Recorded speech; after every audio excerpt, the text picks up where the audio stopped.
Heyo, welcome back everybody to my channel. I hope you had a fantastic new year and I hope you didn't go too hard.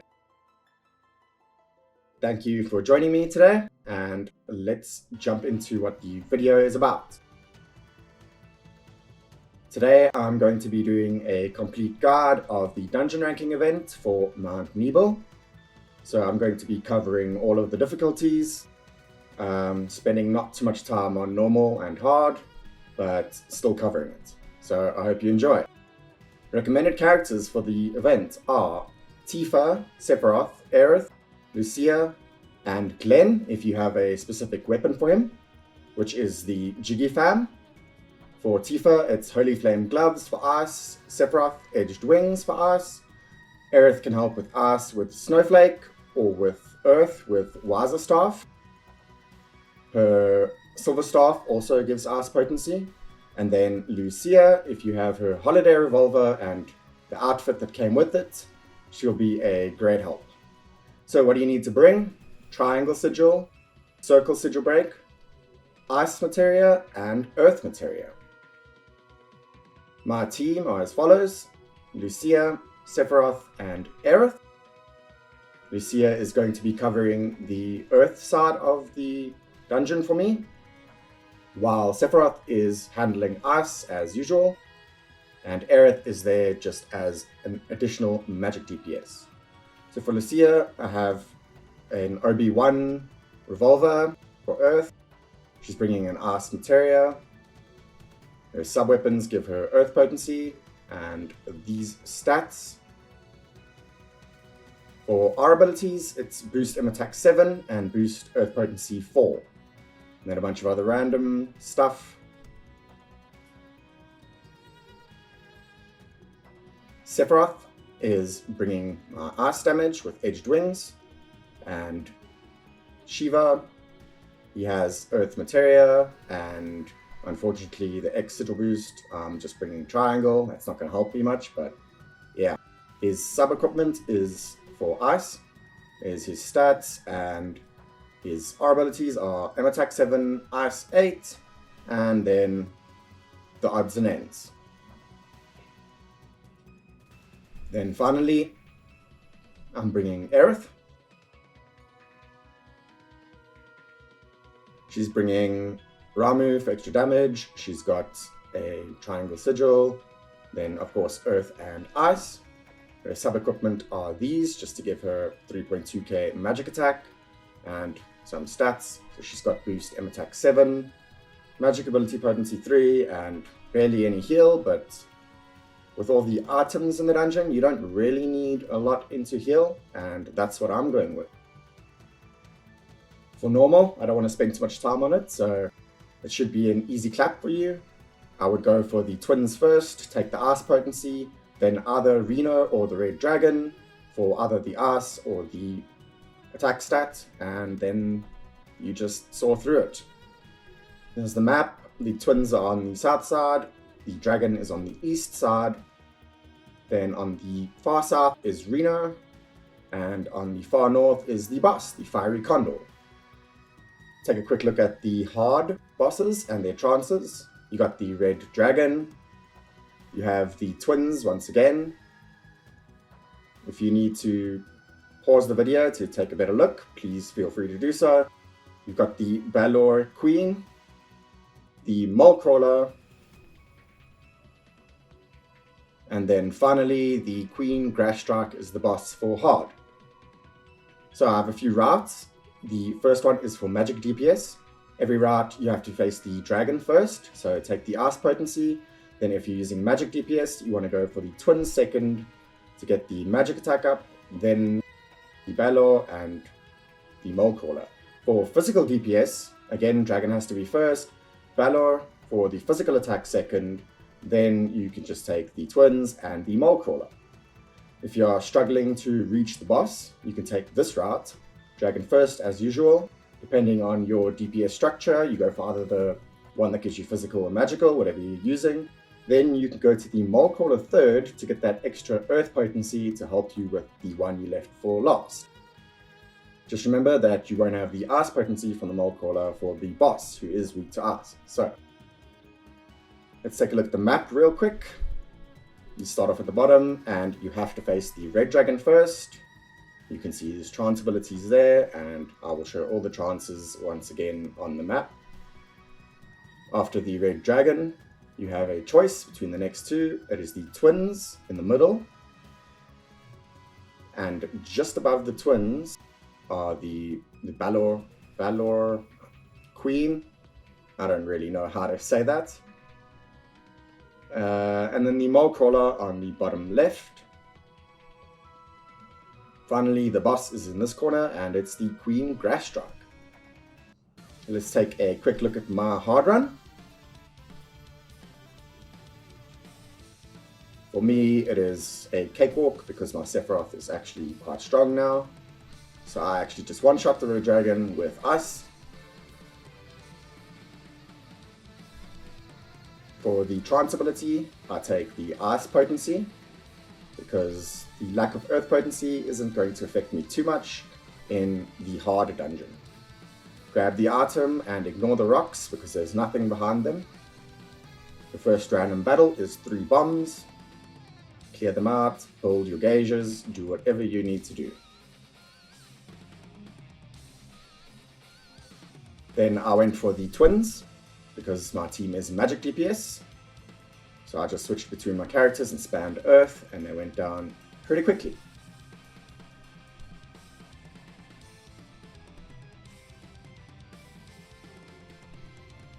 Now I can take the magic attack because my whole team is magic DPS.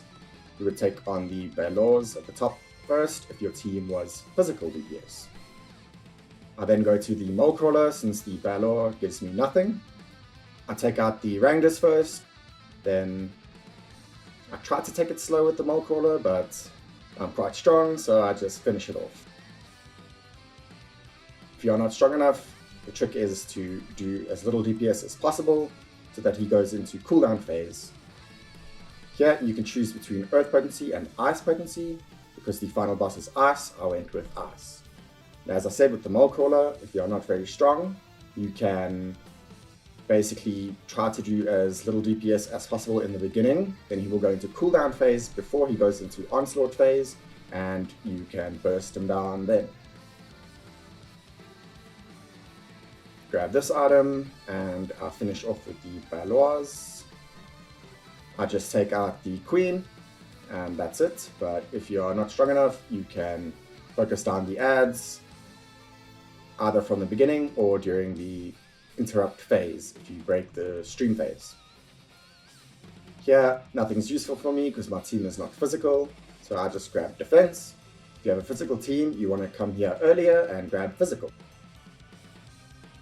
Then the last chest, and the boss. Ideally, you want to have your Shiva charged up for this, so you can just insta-kill them with Shiva. I don't, but my Sephiroth is very strong, so yeah. That is hard. If you have any questions about the actual mechanics, since you didn't really get to see them here, sadly, then just post them in the comments below and I will gladly answer you.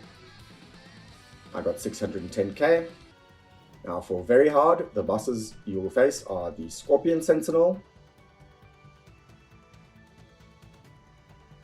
then the twins again, the Vajradhara twins, then the Balor King this time, coming to avenge his wife, and the Mole Crawler. And then there are 2 boss choices. It's either the Red Dragon, if your team is not super strong, you're not feeling confident, and if you are, then you're going for Ifrit. Ifrit. Here's the map. So you have to face the Scorpion first, then there'll be a big rock either there or there that'll block you out of the other path, depending on which one you choose. So choose wisely based on your team. There's a random battle up here with those nasty poison dogs. Over here is the Mole Crawler, and just below him is the Balor King. Right here at the bottom are the twins. And there are a couple of chests down here, and once you grab this chest on the right, you will get another random battle. Then at the top right is the dragon boss, but I will be going through the door to the Mako Spring and facing Ifrit. This is my run. Excuse my cursor being there for quite a while. So for the Scorpion, you just want to hit him with your strongest ice abilities. And if you are not strong enough to burst him in time, you defend the laser, heal up, and then finish him with ice, or break the stream phase and then finish him with ice. For me, I kill him before the laser gets off. So it's happy days. Now, if you are a whale, you could maybe get away with taking the score boost here. If not, I do not recommend taking the score boost. You won't be strong enough. I recommend taking either Ice Potency if you are struggling with the boss, or Earth Potency if you're struggling with the rest of the mobs.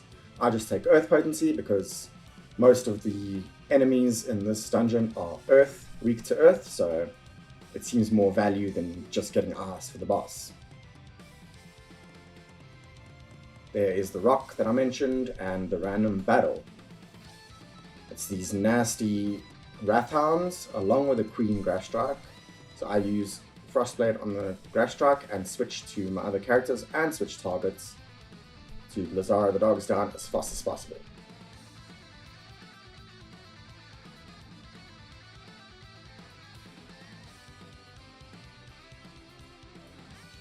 Grab all the items. And for my run, I'll be going to the Mole Crawler first.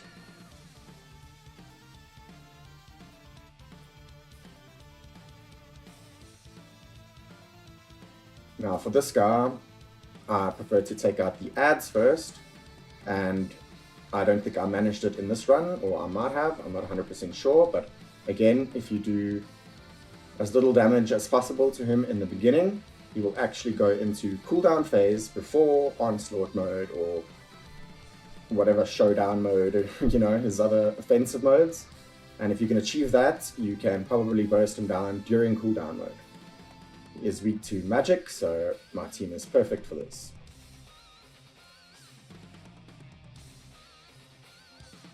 He's in cooldown and I'm just bursting him. And now he goes into showdown mode and he is not long for this world. If you need to, you could use a limit break. If not, just finish him off.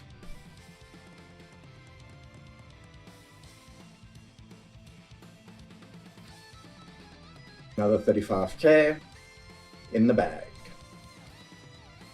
For the trance abilities here, now I start going for all of these score boosts. I did try to take the score boost from the Sentinel in the beginning, and I just wasn't strong enough, even with jellies and such. So I recommend not taking the score boost in the beginning, and then taking all of these score boosts after that. So for the King, if your team is not too strong, you might want to bring Breach, and maybe some D-Braves. Mine, it's a quick, easy kill with spamming some Earth. And another 70k. I think I said 35k earlier, I meant 70.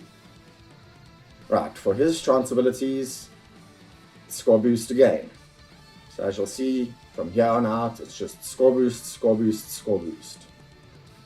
The only one that I don't take is the Scorpion in the beginning. Now moving on to the Twins, making sure I have enough HP and stuff. The Twins are a little bit more tough to kill at this crisis level, but it shouldn't be too difficult. Spam Earth as much as possible, as fast as possible, by switching between your characters. Drop limit breaks before they get their link attack off, in the hopes that you'll kill one. In my case, I did manage to finish one off, so then the second one is going to use his big attack. You just want to defend.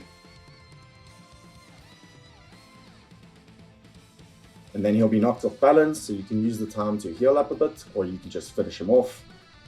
It's really up to you. I get one tiny little heal in there with my level 2 heal boost. And then, yeah, I just take him down. Earth, Earth, Earth is the name of the game.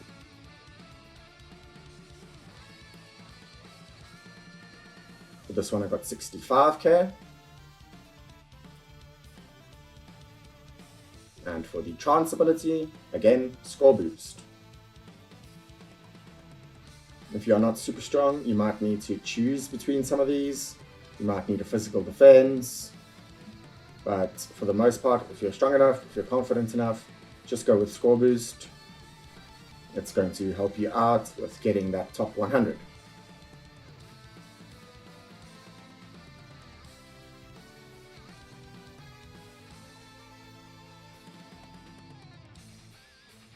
So heal up here, drop some supplements and some hard potions because of the random battle by the chest.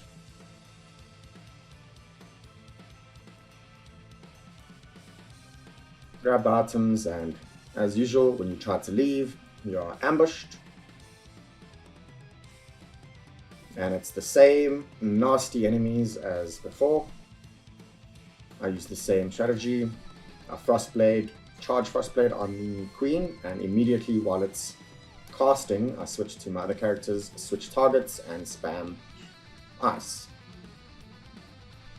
My Aerith actually survived with 1 HP, so yeah, you gotta be careful around these guys. You could also alternatively bring a Esuna for poison, but I mean, they are so squishy, you could just try and burst them as fast as possible, but do be careful, please. Beyond these rocks, there is actually a chest. So don't forget that.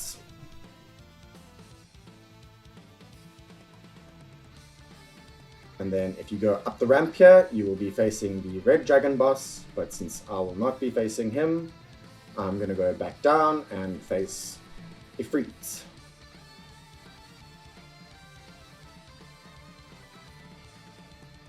Don't forget to grab this synth catalysts, and then obviously prepare yourself for the fight. In my case, I don't think I used a cottage.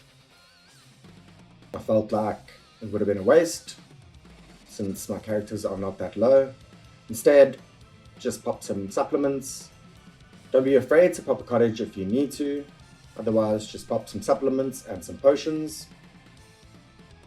I actually gave Sephiroth a summon charge because he has all that ice potency, and Shiva. I gave some ethers. Oh, and I actually did use the cottage. I also gave magic jellies to everybody because my whole team is magic DPS, and yeah, I gave a Quake cocktail to Lucia only because she has the holiday revolver.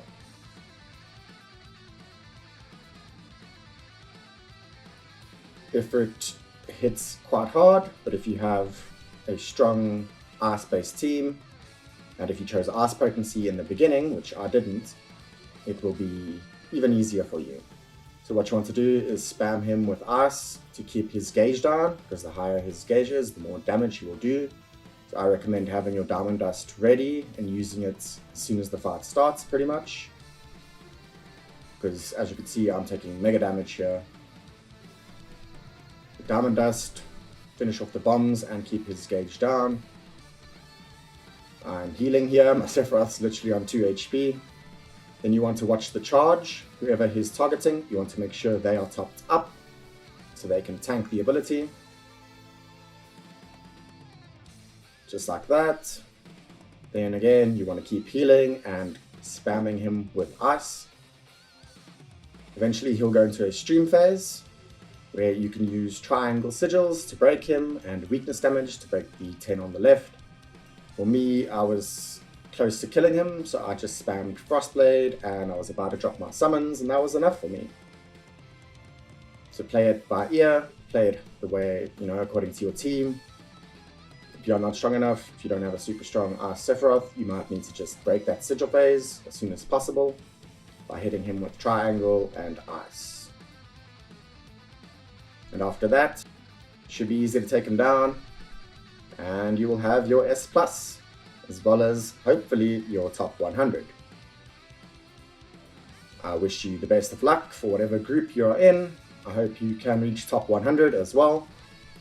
And yeah, Thank you so much for watching, and have a great evening, day, wherever you may be in the world. See ya.